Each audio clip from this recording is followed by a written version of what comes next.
If you want to start trading options on Wealthsimple, you first need to enable options trading on your account. In this tutorial, I will show you how to turn on level 1 options, also known as long options, step by step. First, open the Wealthsimple app.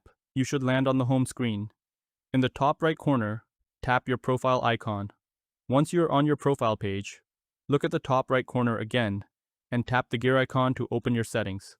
Inside Settings, look for Automation and tap on it. Next, find Options and tap on it.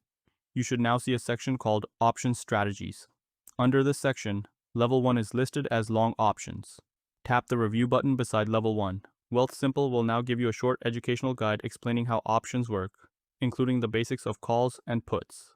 If you're completely new to options, take a moment to go through this guide. It is important to understand what you are trading before enabling options. Once you have completed the guide and the required review, Level 1 options will be enabled on your account.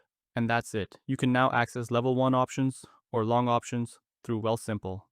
One quick tip: enabling options does not mean you should immediately start trading them. Make sure you understand the potential risks, especially the difference between buying calls and buying puts. If this guide helped you, subscribe to Guides and Beyond for more simple, step-by-step tutorials.